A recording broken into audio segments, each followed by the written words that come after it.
నేను ప్రభు సన్నిధిలో ఒకటి ప్రార్థన చేసుకున్నా. ప్రభువా, ఒకప్పుడు ఏమీ లేనివాళ్ళమి, ఒకప్పుడు చేతిలో 100 రూపాయలు లేనివాళ్ళమి, ఒకప్పుడు 200 రూపాయలు లేనివాళ్ళమి.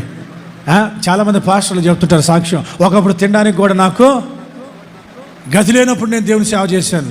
మంచిదే, మరి నీకు ఇప్పుడు సమృద్ధి ఉన్నప్పుడు నీ సంఘం కూడా సమృద్ధిగానే ఉండాలి కదా. ఆమేన్ చెప్పండి గట్టిగా. హల్లెలూయా.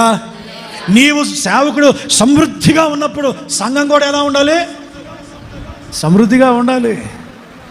నేను అందుకే చెప్తున్నాను కదా, ఈ రోజు నుంచి నేను మొన్న కూడా చెప్పాను, నేను హడావుడిగా మీరు దూరం నుంచి వస్తున్నారు, ఏ హడావుడికి వెళ్ళొద్దు, మీరు అందరూ చక్కగా భోజనం చేసే వెళ్ళండి, మొదటినే వెళ్ళండి. నేను చేయగలిగింది ఏంటి, ఒకవేళ నేను నీకు ఇల్లు కట్టిస్తే స్థితికి దేవుడు నాకు తీసుకొస్తే ఇల్లు కట్టించేస్తా. ఒకవేళ మీ పిల్లల్ని చదివించాలంటే దేవుడు నాకు బ్రహ్మాండంగా చేసేస్తా, రెడీ. మీకు తెలుసా, ఇక్కడ కొంతమంది పిల్లల్ని వాళ్ళ వాళ్ళ వాళ్ళ తల్లిదండ్రులు డాక్టర్లను చదివిపిస్తున్నారు, డాక్టర్స్. వాళ్ళ కోసం రేపు మాపు నేను హాస్పిటల్ కట్టాలి. ఎస్, అరే మీరు డాక్టర్లు అవ్వండిరా, మీరు డాక్టర్లు అవ్వండిరా. ఆమేన్ చెప్పండి. పిల్లలు దేవుడు ఆశీర్వదించి గొప్ప డాక్టర్లను చేయునుగాక. ఆమేన్. కావాల్సిందే డాక్టర్లు.